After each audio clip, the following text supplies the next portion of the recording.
Армысыз құрметті тыңдарман, жан құмар арнасына қош келдіңіз. Мұнда тағдыр тәлкегіне түскен тағдырлардың оқиғалары баяндалады. Арнаға тіркеліп кетіңіз. Соңғы кездері онсыз да ию-қию ұйқысынан әлсін-әлсін оянып, мазасы болмай жүрген шал, әдеттегідей таң қылаң бере қолына фильтрсіз сигаретінің талын ұзақ-ұзақ иіскеп отырып, дүниеге бей-жай мағынасыз көз тастаған. Төменде тырп-тырық аяқ дыбысы естіледі. Бара-бара ол көбейіп, гүрсіл сарыл машиналардың арыда бері де шөткірінгені, бір жағында қаланың қалың нөпір тірлігі басталады. Бет-бетмен безіп бара жатқан жұрт, бет-бетмен безіп келе жатқандар да солар. Кім не бітіргелі барады, кім не бітіріп қайтты, оны білісіп, сұрасып жатқан ешкім жоқ. Су! Ұлының қарлыңқы даусы балконға әзер-әзер жетті. Су! Құзғын сәрден көні кепкен итай. Зығырданы қайнаған шал ас бөлмеден үлкен зерен су алып, баласы жатқан бөлмеге кірген. Бет аузын көгілдір тартып, өн бойының арса-арса шыққан неме әкесіне ала көзбен қарады. «Яшы прасыл, жаныма су әкеліп қой» деп. «Мынаны не, тауысып тастағансың ба?»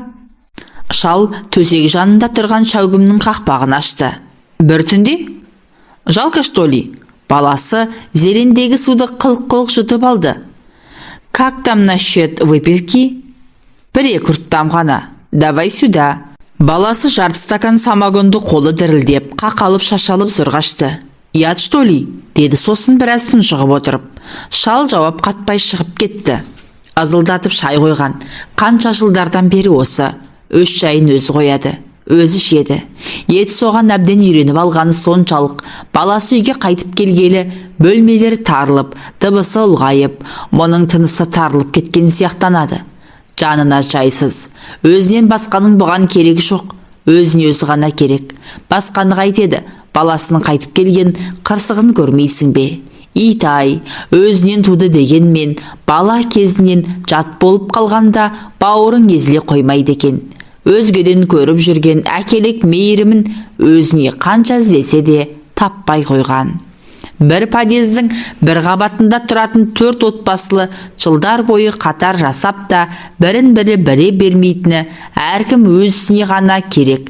Еш қайсысы да осы көршілердің жағдайлары қалай өзі деспейді. Өзгелер үшін тияқ серппейтін тұйық тірлік. Шал әбден көндіккен, өзіне қалайтын өмір. Мұнда ұл болған соң шүйіркелесіп отыру дейтін ұғым бөтен. Ұзақ жылдар паровоз кабинасында қиыр-шиыр кезген ғұмыры әуелде дала безер қылып жіберген. 40-тан енді асқанда қатыны өлді. Қайта үйленген жоқ, керек қылмады. Пойыздағы қызметті, қыз қырқынның қызығын місе тұтты. Ойна күл, алдында еш борыштар емессің. Осылай өткізді ол өмірін. Қала, жол, рельс. Оқта-текте ауыл еске түсетін. Сонда туады ғой ой. Өсті. Бірақ әскерден соң темір жолшылардың оқуын бітіріп, пойыз жүргізіп кетті. Өмірі рельстің үстінен шықпайтын. Анадайда аузы қисайып, әкең өліп жатса да, пойызды тоқтатуға болмайтын кәсіп ол. Осыдан кейін бұл ауылды да, ауылдағы ағайын туғанды да баяғыда ұмытқан. Олардың да мұны тарс естерінен шығарғаны күмәнсіз. Мұндағылар және білмейді. Дос жаран дегенге обастан үйір емес тұғын. Бірдекілімен соншалық әмбей-жәмбей болмаса да, анда-санда шай берсіп жүрушеді, әйелі өлген соң ол да тыйылған. Үйелменділермен араласуға жалғыздылықтың сәні келмейтін болып шықты. Сосын жан жағына қолды бір сілтеген, әйтеуір жалғыз ұл бар. Ұл үйлене сала қайнатасының қолында тұрды. Алғаны прокуратурада беделді қызмет істейтін бір дөкейдің маңдайға басқан жалғыз екен. Сөйтетін рас болса, біздің үйде тұрамыз деп, ұлын қолдарына кіргізіп алған. Орысшалау өскен, баласында қазақтың күшіккеу дейтін намысқа тиетін ұғымы да жоқ болатын. Жалғыздың жайы белгілі. Өзінен жаралды дегенмен, түр-түсі біртүрлі бөтен. Көбіне көп анасының бауырында, жанында болды. Бұл пойызбен рельс болып қиыр-шиыр дүние кезумен ресторанда істейтін орыстың ышқыры боз, тоқ балтыр, қалың құйрық, қиылған бел, қаз бөтеге, қыз келіншектерімен алма кезек көретін рахатмен жүрді. Үй жайды оншалық қап еліне ала қоймайтын. Өмір өте берді ғой. Жылжыған жылдармен балада өсті. Мектеп бітірерде біраз қалғанда шешесі өлді. Сосын бұл күтуші әйел жалдаған. Өз жол үстінде болған соң балаға қарасын дегені. Қарауын ол байғұс қарады ғой. Бірақ баласы өзі білерменімен өсті. Сыра шарапқа үйірлеу болды. Сөйтіп жүріп мектеп бітірген. Сұраған парасын беріп институтқа түсірген. 5 жыл бойы сол бергенін жыл сайын бере жүріп оқуын бітірген. Бағы шығар, прокурор болып істейтін дөкейдің қызына үйленген соң қайын атасының даңғарадай мекемесінен теккетерес мекемеде прокуратураның қызметкері болып шыға келді. Ендігі талай-талай белеске шығып тау төбесінен қарап тұрар меді. Түбіне ішімдік құрғырмен қыз қатын жетті. Ұлы қыз қатынымен ішімдіктің қыр соңынан өкшелеп қалмай қойды ғой. Үйленгеннен кейін көп ұзамай араққа сылқия тойған күндері қайдағы бір сары албастыларды үйге алып келетін пәлеге ұшыраған. Орысша оқып, орысша сөйлеп өскен жуадар солғыр. Батона грузиншелейді. Развлекаться надо, дейді. Итау мұның кім? А какая разница тебе? Лучше сообрази закуску. Қайт еді. Барын столға қояды. Қойып өз бөлмесіне кетпек болса, ұлы жібере қоймайды. Давай, Батона, с нами. Бірдеңе ұрған ба? Да брось, старина. Енді мына қыздан не говори ерунду. Бұған бари бир, дейді ұлы. Ананың шолтиған юбкасының астына тақымына дейін көрініп отырған жуан ексанның арасына көзін сатып. Баласының көзімен бірге шалдың да көздері еріксіз солай кетеді. Кеткенде бұлдырап, мына сары сайтанның бұтына лыпа бар ма, жоқ па, анық айыра алмайды. Екі алыстан соң баласы әкесіне иек қағады. Көзіңді құрт дегені. Құртады. Құртқанда барар жері жатып жүрген бөлмесі. Телевизорды тоққа қосады да көсіледі. Сөйтіп жатып көзіледі. Содан селк етіп оянады бір кезде. Хабарлары, жарнамалары, кинолары бітіп кеткен көгілдір экран дырылдап тұрады. Шал оны сөндіріп, ұлымен Сарысайтан жатқан көрші бөлмеге құлақ тігеді.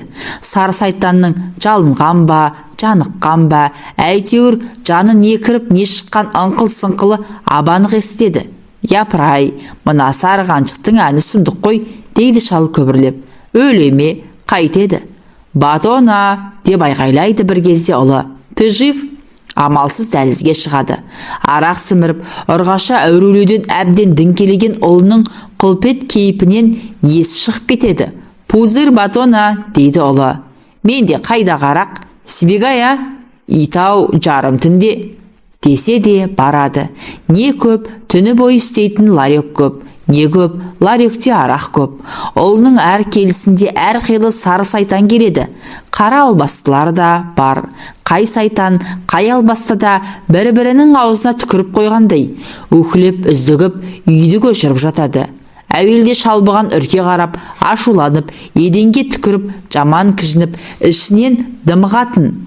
Дымын қалдырмайда сыбап отырушы еді. Бара-бара оған да бір қызушылықпен әуестік билеп кетті. Көрсе еді, көрсем дейді соны. Өзі өткен, өліп өшкен мектеп қой. Қой, ұят деуді де ұмытқан жоқ. Бірақ әуестік әл бермейтін әзәзіл емес пе?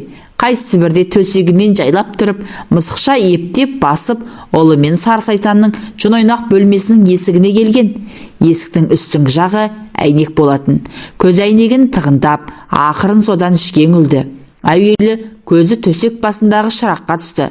Шырақтың білтесінен шыққан бір шөкім жарық үлп-үлп етеді. Бөлме іші қызғылт көлеңке. Шал қызғылт көлеңке арасынан ұлы мен Сарысайтанды әзер тапты. Жаңа ғана жан алып жан беріп екіленіп жатқан сайтанның үні өшіпті. Жалаңаш бөксесі дөңкиіп төсекте жалғыз жатыр. Ұлы еденде екі бүктеліп қалған, сірә әбден діңкелеп құласа керек. Шал ұзақ тұрды. Кетейін деген ұлының қозғалғанын да байқап қалды. Расында анау басын көтерді. Мен осы қайдамын дегендей жан-жағына мағынасыз қарап отырды да тәлтіректеп түрегелді. О Құдай, бері жүріп келеді. Шал сүрініп қамынып бөлмесіне әзер жетті. Есігіне кіріп үлгергенше соңынан ұлының әсірлеп әзер шыққан дауысы қуып жетті. Батона, батона пит. Шал шықты. Дай пит батона. Сума, огненный. Шалды жалғыз сәтте әзәзіл айналдырды. Бөлмесінен өзі тығып ішіп жүретін 90 градустық самогонды қырлы стаканмен алып шықты да белуарынан асыра құйып, осыны тарт, деді. Ұлы самогонды көмейіне төңкере салып, демін ала алмай, қылғынып, шеке тамырлары сұмдыға дырайып, көзі шарасынан шығып, көгеріп сазарды да қалды. Содан әзер дем сімірген. Енді тікесінен түк құлап бара жатты. Әкесі сүйеп қалмаса, сүйеп қалды да, дәл сол жерге жатқызып, үстіне босағада ілулі тұрған қойтан жылы ескі плащын тастай салды. Сосын жанында аз кем тұрған, қорлы үдей түскенде барып, сары сайтан жатқан бөлмеге енді ептеп, қыздың жалаңаш бөксесіне үздіге үңілді. Толықта томпақ, жұп-жұмсақ, жайлап иығынан қозғап еді, қазір үстіне тас құлап кетсе де дәнеңе сезер емес. Шалдың қаны қызып, тамырлары лыпылдай бастады. Шалды бір қарсы үйдегі шекілдеуік сатқыш жасамыс жуан әйелдің етегін көтеріп қойғаны болмаса, жас иістен баяғыда қалған, бірақ оның қызуы мен жұпары жадында қалған кәрі бура оқыс шабынып, шырақтың шөкім жарығын жалғыз үрлеп өшіріп, әй Құдай, өзің кешіре көр деп мені сары сайтанның үстіне міне берген. Жастанның құдірет қуат бергені бар ма?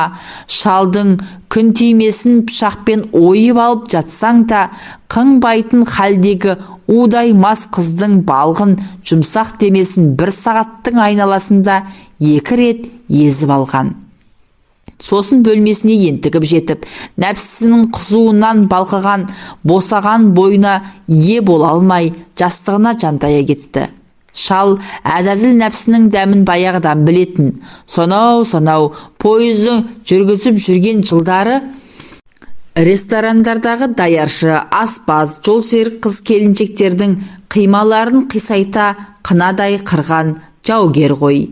Енді мынау баласының сары сайтандары мен қара албастыларына шауып қойғанда бәлендей ұят демеді. Рас, баласы пісіп жүрген күбісіне әкесінің неткенін сәл-сәл нелеу. Бір түрлі қымсынады. Ұлым біліп қойса, ұятырақ деп қипақтайды. Бірақ оған кім айтады? Айтып қояр дейтін сары сайтан, қара албастылардың сықпыты анау. Адам түгілі айғыр шауып жатса да сезбейді. Мұндай жағдай тағы бірнеше рет қайталанды. Бұрын ұлының келіп, жын-ойнақ жасайтыннан азарда безер болатын шалдың ендігі оған: жиі келіп жүрсеңші, мен жалғызым ғой, менің сенен басқа кім бар дейтіні, ол аздай келуі кешігін кіресе телефон шалатыны, 90 градустық самогонды көбірек алып қоятыны шығарды. Көршідегі шекілдеу сатқыш жасамыш жуан әйелдің кір халаты жер сызып, ескі тапочкасын тыпырлатып, шалау күйле бөлем бе деп баяғысынша күлмен қағып келіп еді. Сен айналайын, иек дегеніңді ендігәрі қоймаған деп айдап шыққан. Оғың мүлде таусылған ғой, деді ана байбақ. Байғұс-ау, біз қазір қана-қанат кәрі құстар емес, сары қауырсын сандуғаштарды дәлдейміз деген бұл. Далбасаңа сейін, ит қақпас, деп кетті ол. Шал оның сыртынан мысқылдап қарап, мырс-мырс күлген. Мырс-мырс күліп тұрып, өй сорлы, не білесің, деп өзінен өзі қарадан қарап көпінген. Көпініп тұрып, шүкір деді Құдайға. Неге шүкірлік етіп тұрмын деп те ойлаған. Сосын ойлағанда көз алдында да, көкейінде де удай мас сары сайтан, қара албастылардың дөңкейген жұмсақ бөкселері. Соларды қалай уыстап, қалай мықтындағаны, дүрдеген емшектерін сорпылдата сорғаны, ертесіне қайтуға жиналып жатып, әлдігілердің құйрықтары мен омырауларын сипалай беретіндері көз алдына келіп, қуық астындағысы жыбырлап қутыңдап қалатын. Жалғызілік жылдары мұның көңілін көтеретін самогон болды. Содан ептеп ішіп жүреді, көп емес, ептеп. Барнауылдан қайсы бір жылы қоныс аударып келген Архамев дейтін орыс шалы бар. Самогонды сол пәледен алады. Градусы 90. Арақтың жанында бұл адам деп қояды әлгі Архамев. Әй, адамың не? Дейді шал, бұрын естімеген теңеуге таң қалып. Таза дегенім ғой. Шал қитыңдады. Адам таза ма? Черт знает. Онда неге? Самогон действительно арақтан таза. Менікін айтып отырмын. Таза, бірақ естественно адал жолдан тайдырады. Онда неге жасап сатасың? Оны үкіметтен сұра. Жасап сатуды содан үйрендік. Өзі де ақылы толмай келе жатқан адамды арақпен азғындатып жатқан әуелі уақыт. Мұныңды естіп қоймай ма? Сен айтпасаң қайдан естиді? Бірақ сен тісінен шығармайсың ғой. Неге? Самогон сатпай қоямын. Екеуі қосарлана күледі. Жайраңдасып отырып, самогоннан тартып алады. Удаймас сары сайтан қаралбастының қатты емшек қалың құйрықтарына дәнігіп алғаннан кейін көңілі құтыңдап тұратын шал енді Архамевті қажайды. Орысау, ойнасың бар ма? Болмаса осындағы бір шекелеу сатқыш қатынмен таныстырайын. Бір жәшік самогон бересің, дейді. Побойся Бога, деп анау азарда безер болады. Уходи, дьявол. Шал кез келген қызықтың кез келген сәтте көрген түстей сағымдай болатынын білмейтін. Арақ пен қыз соңына шамалып түскен ұлының жалғыз күнде төбесінен жай түсті. Қызметінен айырылып, қайынатасы мен әйелі көр жерін арқалатып үйінен айдап шықты. Содан қолына қайтып келген. Жатып та, тұрып та шеді. Қалтасы қағылғалы қашан. Қазіргі қылатыны самогон. Оны да тауып келетін бұл. Зейнетақысы бар ғой әйтеуір. Оның үстіне баласы арақтан әбден жеңіліп біткен бе, орта стаканға шалқасынан түседі. Содан ұзақ ұйқы. Түс әлетінде әзер басын көтеріп, стаканнан тағы да жұтып алады. Қайта құлайды. Кешкісінде сол, әй сенің осы қарның ашпай ма, деп сұрайды шал. У водки батона. Очень высокая калория, дейді өзеңденіп кеткен тілінің ұшы екі езуінен кезек-кезек жылт-жылт етіп. Кей күндері ұлының қалт-құлт басып балконға шығатыны бар. Темекі талын бірінен кейін бірі сорып үнсіз ұзақ отырады. Көрікті-ақ еді. Енді 40-қа жетпей-ақ беті мыж-тыж, тік бойы еңкіш тартып, қолдарының терілері көбейіп, әрі жерлері ақтаңдақтаныпты. Енді не істейсің? Деп сұрайды шал. Жата бермексің өстіп? Налей батона. Құлап қаласың ғой. Умереть бы. Қой, оның не? А разве ты этого не хочешь? Хочешь. Қой әрі, жалғыз қалып. Ты так и всю жизнь одинокий. Одиночество требует